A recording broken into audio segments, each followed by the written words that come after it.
भी आपसे कहता हूं ना, एक कुछ ऐसा अभ्यास नित्य प्रति होना चाहिए। सब ओर से एक और हटकर बस बैठ जाओ।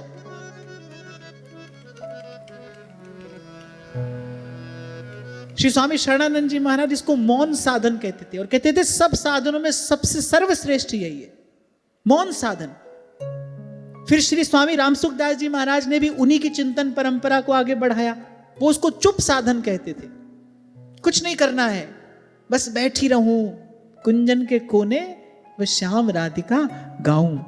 और ये जो श्याम राधिका गाऊं है ना, इसमें भी अपना प्रयास नहीं है। ये क्या है? महिमा एष वृंदावनस्य यत्तन नाम स्फुरति महिमा एष वृंदावनस्य। ये वृंदावन की महिमा है। वृंदावन में कोई भी आए वो राधे राधे किए बिना थोड़ी रहेगा, रह ही नहीं पाएगा। वृंदावन की कुछ ऐसी व्यवस्था है, वो कहला लेगी उससे राधे राधे, कहते सुनते कह ही बैठेगा। ये किसकी महिमा है? कह रहे महिमा एष वृंदावनस्य। अपनी ओर से तो क्या है? बस बैठी रहूं कुंजन के कोने। आप इसको यूं ही ना समझना। और ये सरल नहीं है। किसी बड़े रजोगुणी व्यक्ति को कह दो भैया 5 मिनट एक आसन में बैठ जाओ, वो कहेगा मैं कुतुब मीनार पे चढ़ जाऊंगा, बैठ नहीं सकता हूं 5 मिनट। उसका रजोगुण उसको बैठने नहीं देगा भाई, उसकी चंचलता उसको कहां बैठने देगी। इसलिए कह रहा हूं ये सरल नहीं है। बुद्धि जब सात्विक हो जाती है तब ऐसी स्थिरता जीवन में आती है, तब साधन में ऐसी प्रगाढ़ता आती है। आप इसको ऐसे सरल ना समझना कि बस बैठे हैं, कुछ भी तो नहीं कर रहे, बस बैठी रहूं। व्यास जी कह रहे हैं सोवत पांव पसार व्यास भरोसे कुमरी के। ये परम सात्विक बुद्धि का लक्षण है। ये महापुरुषों के विशुद्ध सात्विक जीवन का संकेत है। उनकी वाणी से उनका अंतर्मन परिलक्षित हो रहा है, उनकी अंतरात्मा की स्थिति पता चलती है। ये सरल नहीं है, लेकिन कठिन को अभ्यास से सरल बनाया जाता है। करत करत अभ्यास, जो भी कठिन कार्य होता है उसको अभ्यास से सरल किया जाता है। इसीलिए आपसे कहा जाता है भाई ऐसा अभ्यास अवश्य किया करो, कुछ क्षण नित्य प्रति। बस बैठे हैं, धीरे धीरे मन सिमटेगा। सबसे पहले तो क्या होगा? सबसे पहले तो बड़ा झंझट होगा, आप बैठ नहीं पाओगे। कुछ ना कुछ हाथ पैर चलेंगे। फिर जब हाथ पैर सिमटेंगे फिर मन दौड़ेगा, जो क्रिया शक्ति है वो कहां लगेगी। फिर आरंभ के दिनों में ये कोई बड़ा सुखद अनुभव नहीं होगा, पर घबराना नहीं, ऐसा ही होता है। अगर अनुभव करना चाहते हो इस स्थिति का तो फिर यही मार्ग है। बैठो 10 मिनट, कुछ नहीं करना है, बस बैठे हैं। आप देखोगे सरल नहीं है, ये बड़ा कठिन है। ये जो तथाकथित उठते बैठते चलते फिरते वाला भजन है तो सभी कर रहे हैं। जितने लोग यहां बैठे हैं, मैं पूछूं भाई उठते बैठते चलते फिरते नाम जप करते? बोले हाँ खूब करते ही रहते हैं। जो उठते बैठते चलते फिरते सतत नाम जप कर रहा है, उसको 15 मिनट बैठने में क्या परेशानी? ये बात समझ में नहीं आती। उसको एक आसन में थोड़ी देर बैठने में इतना झंझट क्यों है? ये बात समझ से बाहर है।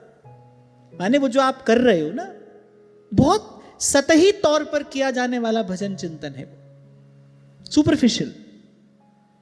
बहुत सतही तौर पर आपको लग रहा है कि वो कुछ हो रहा है, पर वो हो नहीं रहा। मन तो अपनी गति से दौड़ ही रहा है।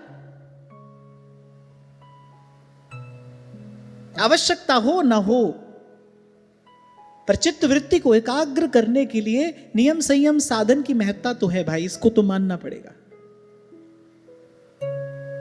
और हृदय में हम बैठे और बस बैठते ही मन मंदिर में प्रभु की ये छवि छटा उद्भूत हो जाए, यहां तक भी तो पहुंचना पड़ेगा ना। वो जो मन में भरा है, घट को खाली कीजिए, काढ़ वासना दूर, फिर सुमिरन मोती डालिए, फिर कीजिए भरपूर। सबसे पहले तो यही करना पड़ेगा ना, काम कामना वासना मनते कर सब दूर। कैसे दूर होगी? तो संत तो यही उपाय बता रहे हैं। राम नाम मणिदीप धर, जीव दे हरि द्वार। पलटू साहब कहते हैं दीपक 12 नाम का और महल भया उजियार।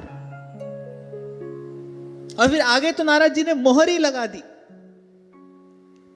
तस्मात् कर्म सुबर्हिष्मन् अज्ञानादर्थ काशिषु मार्थ दृष्टिं कृताः श्रोत्र स्पर्शिष्व स्पृष्टवस्तुषु। नारद जी ने कहा बरहिष्मन, हे प्राचीन बरही, बोले तुम इन कर्मों में परमार्थ बुद्धि मत करो, ये मत समझो कि बड़ा परमार्थ का कोई कार्य कर रहे हो। बोले ये सुनने में ही प्रिय जान पड़ते हैं। नारद जी तो यहां तक कह ले, बोले परमार्थ का तो ये स्पर्श भी नहीं करते। और ये सब किस विषय में कहा जा रहा है? वो जो यज्ञ याग आदि करने में प्राचीन बर ही लगे थे, नारद जी ने कहा परमार्थ का तो ये स्पर्श भी नहीं करते। बोले जो ये परमार्थवत दिखाई पड़ते हैं इसके मूल में कुछ और नहीं, बोले जीव का अज्ञान है। गुरु के चरणों में कभी बैठा नहीं, सच्चे सुख का स्वरूप कभी समझा नहीं, कल्याण की परिभाषा कभी गुरु मुख से सुनी नहीं, इसीलिए इन्हीं सब कर्मों को परमार्थ समझकर और करता चला जा रहा है। मेरे परमार्थ का तो इसमें स्पर्श भी नहीं है। और इस पूरे प्रसंग का तात्पर्य क्या है? सब ओर से मन हटे और भगवान के नाम रूप लीला धाम में लगे, बस। अगर इसको कहानी भी समझकर सुनो तो कहानी की जो शिक्षा है वो क्या कहती है कि भाई सब ओर से अपना मन हटाकर सब प्रकार के कर्मों को दूर से त्याग कर कृष्ण गोविंद गोविंद गोपाल नंदलाल, कृष्ण गोविंद गोविंद हे गोपाल नंदलाल। कल ही आपसे मैं कह रहा था, एक है भगवान का नाम जपना रटना, एक है भगवान का होकर भगवान का नाम जपना।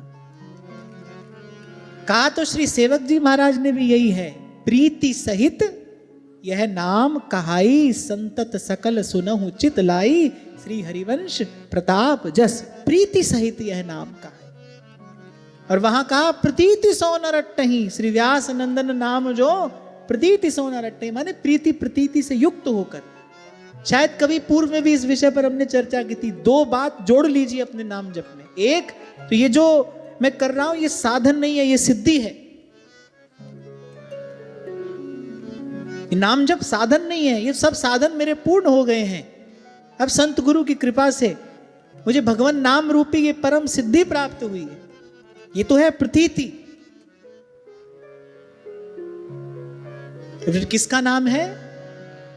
वो जो मेरे हैं, जो जन्म जन्म से मेरे हैं, मैं जिनका हूं, जिनके साथ मेरा सच्चा संबंध है, जिनके साथ मेरा स्नेह संबंध है, जो मेरे परम हितैषी हैं, जो मेरा कल्याण करने वाले हैं, जिनके अतिरिक्त तीनों लोकों में मेरा कोई और आश्रय आधार नहीं है, ये उनका नाम है।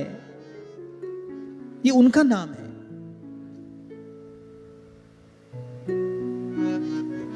इस प्रकार की ये दो बात जोड़कर फिर नाम जप करो।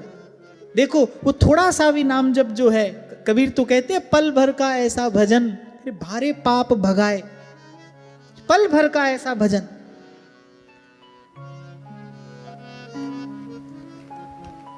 अरे भाई